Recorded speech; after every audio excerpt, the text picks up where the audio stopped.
தமிழ்நாட்டில் வந்து சொந்த வீடு கூட இல்லாமல் இருப்பாங்க. ஆனால் நகை இல்லாமல் யாரும் இருக்க மாட்டாங்க. ஒரு 1/4 பவுன், 1/2 பவுன், ஏன் 1 பவுனாவது அவங்க வீட்டிலேருந்து வச்சுருப்பாங்க.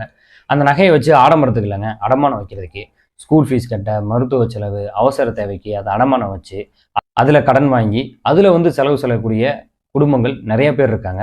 அந்த மாதிரியான குடும்பங்கள் நிறைந்த ஒரு நாடு தான் தமிழ்நாடு. தமிழ்நாடுன்னு சொல்கிறத விட இந்தியா அப்படின்னு கூட நம்ம சொல்லலாம்.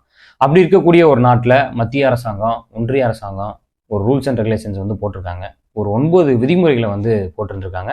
அதோடு சேர்த்து அடிஷ்னலாக சில ரூல்ஸ் அண்ட் ரெகுலேஷன்ஸையும் ரொம்ப ஸ்ட்ராங்காக வந்து போட்டிருக்காங்க.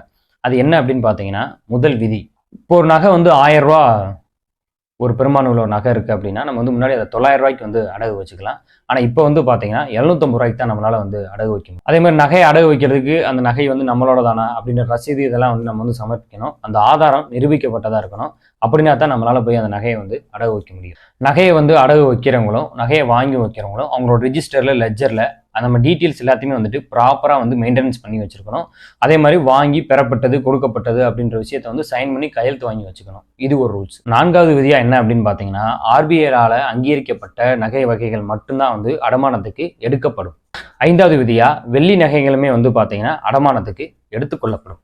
6வது விதியாக தனிநபர் வந்து 1 கிலோ வரையுமே வந்து அடமானத்தில் நகையை வந்து வச்சுக்கலாம். 7வது விதியா 22 கேரட் அடிப்படையில தான் இருக்கக்கூடிய நகைகளை மட்டும்தான் வந்து அடமானத்துக்கு எடுத்துக்கிடுவாங்க. 8வது விதியா என்ன அப்படின்னு பார்த்தீங்கன்னா, நகை அடகு வைக்கிறதுக்கும் அடகு வைக்கப்பட்ட வங்கியில, அதாவது அந்த ஃபைனான்ஸில் எதாக இருந்தாலும் அங்கே வந்து குறிப்பிட்ட டாக்குமெண்ட்ஸ், அந்த டீட்டெயில்ஸ் எல்லாத்துலேயுமே வந்து பார்த்தீங்கன்னா, நகை வந்து அடமானம் வச்சிருக்க கடையும் சரி, அந்த நபரும் சரி, எல்லாத்துலேயும் வந்து சைன் பண்ணி கரெக்டான டீட்டெயில்ஸ் ப்ராப்பராக மெயின்டைன் பண்ணணும். 9வது விதியா, நகையை வந்து அடகு வச்சிடுறோம், அடகு வச்சுட்டு அடகு வச்ச நகையை போய் கொணங்கட்டி திருப்பிட்டாங்க அப்படின்னா, அந்த பேங்க்கு 7 நாளுக்குள்ள நமக்கு நகையை வந்து நமக்கு திருப்பி கொடுத்துடணும். அப்படி கொடுக்கல அப்படின்னா 7வது நாளைக்கு மேலே அந்த குறிப்பிட்ட என்ன தொகைக்கு வச்சோமோ அதுக்கு உண்டான வட்டியை வந்து அந்த பேங்க் வந்து நம்மளுக்கு வந்து தரணும். இப்படி 9 விதிகளை வந்து விதிக்கப்பட்டிருக்கு. இதோட சேர்த்து அடிஷனலாக வந்து பார்த்தீங்கன்னா, இந்த நகையை வந்து மறு அடகு வைக்கிற அப்படின்ற ஒரு ரூல்ஸ் அண்ட் ரெகுலேஷனுக்கு வந்து பார்த்தீங்கன்னா ஒரு முக்கியமான ஒரு விதியுமே வந்து ஒன்றிய அரசாங்கம் வந்து போட்டிருக்கு. அது என்ன விதி அப்படின்னு கேட்டிங்கன்னா, இப்போ நீங்கள் ஒரு நகையை வந்துட்டு 1000 ரூபாய்க்கு அடகு வச்சுருக்கீங்கன்னா, மாதத்துக்கு வந்து 10 ரூபா வந்து வட்டி, 3 மாதத்துக்கு வந்து 30 ரூபா வட்டி வருது அப்படின்னா, நம்மளால் வந்து திடீர்னு நகையை வந்து ஏலத்துக்கு கூட போகிறோம் அப்படின்னு சொல்கிறாங்கன்னா, 30 ரூபாயை கொண்டு போய் வட்டியை கட்டிட்டு மறு அடகு வச்சு நம்ம ரசீதை வாங்கிட்டு வந்துடலாம். அதுக்கடுத்து கொஞ்சம் கொஞ்சமாக அசலை கட்டி கூட திருப்பிக்கலாம். ஆனால் இப்போ என்ன பண்ணணும்னா, 1030 ரூபாயுமே நீங்கள் கொண்டு போகணும். அப்படி கொண்டு போய் கொடுத்தா மட்டும்தான் உங்களால் வந்துட்டு அந்த நகையை வந்து மறு அடகு வைக்க முடியும். அந்த 1030 ரூபா இருந்துச்சுன்னா அவன் எதுக்கு மறுகடை வைக்க போறான்? அவனை திருப்பிட்டு வந்துட போறான். இது என்ன மாதிரியான மைண்ட் செட்டப்ல இந்த ரூல்ஸ் அண்ட் ரெகுலேஷன்ஸை போட்டாங்க அப்படின்னு எனக்கு தெரியல. இப்படித்தான் வந்துட்டு பண மதிப்பிழப்பு, அப்புறம் வந்துட்டு 1000 ரூபா செல்லாது, இப்போ அதுக்கடுத்து ஜிஎஸ்டி, வரி விதிப்பு, இப்படி ஏகப்பட்ட விஷயங்களை போட்டு மக்களை வந்து பார்த்தீங்கன்னா எவ்வளோ தூரம் வந்து துன்புறுத்த முடியுமோ அவ்வளோ தூரம் வந்து இந்த ஒன்றிய அரசு வந்து துன்புறுத்திக்கிட்டே இருக்கு. கார் வாங்குறதுக்கும் ஜிஎஸ்டி, விற்கிறதுக்கும் வந்து ஜிஎஸ்டி, எல்லாத்துக்குமே வந்து ஜிஎஸ்டி. இப்படி எந்த பொருள் வாங்கினாலும் என்ன செஞ்சாலும் பலவிதமான நெருக்கடியிலையும் துன்புறுத்துகளுமே வந்து மக்கள் வந்து அனுபவிச்சுக்கிட்டு இருக்காங்க.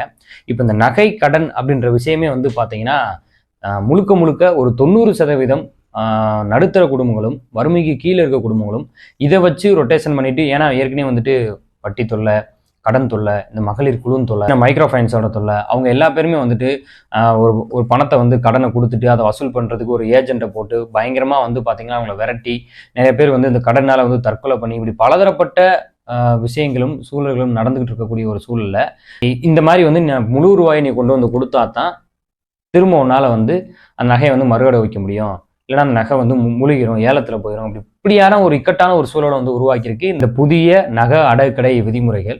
கேட்கறதுக்கே ரொம்ப அதிர்ச்சியான ஒரு விதிமுறைகளா இருக்கு. கொஞ்சம் கூட வந்து சாமானிய மக்களையும் பாமர மக்களையும் யோசிக்காத ஒரு அரசாங்கம் தான் இந்த மாதிரியான விதிமுறைகளை வந்து வெளியிட முடியும்.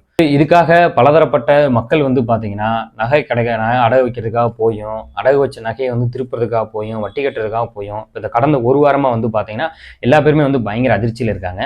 இதுக்காக வெங்கடேசன் அவர்களே வந்து பார்த்தீங்கன்னா ஒரு செய்தி சந்திப்பில் வந்து பேசியிருந்தாரு.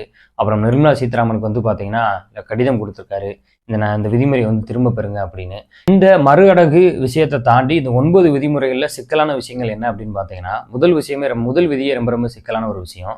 ஏன்னா இப்போ வந்து முன்னாடி 1000 ரூபா பெருமானம் நகையை 900 ரூபாய்க்கு வச்சுக்கிட்டு இருந்த இடத்துல 750 ரூபாய்க்கு வைக்கிறாங்க. அந்த இடத்துலையுமே வந்து பார்த்தீங்கன்னா நம்ம ஒரு காசு போட்டு வாங்கின நகைக்கோட வேல்யூவே வந்து பார்த்தீங்கன்னா இன்னும் வந்து குறைச்சி விட்ற மாதிரி ஆகி போயிருது.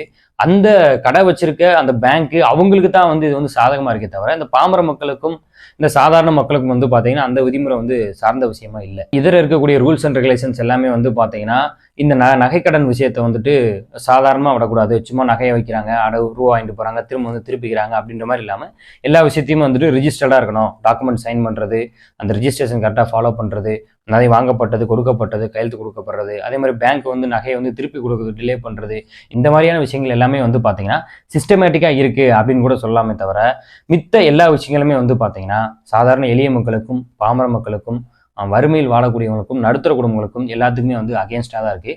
எந்த ஒரு அரசாங்கமே வந்து பார்த்தீங்கன்னா இந்தியா மாதிரியான ஒரு கண்ட்ரி ஆண்டிருக்கக்கூடிய ஒரு சூழலில், அதுவும் அந்த நாடு இருக்கக்கூடிய ஜிடிபி பொருளாதாரத்தில் வந்து பார்த்தீங்கன்னா இப்படி மாதிரியான ஒரு ரூல்ஸ் அண்ட் ரெகுலேஷன்ஸ் விதிமுறைகளை வந்து நிகழ்த்தாது.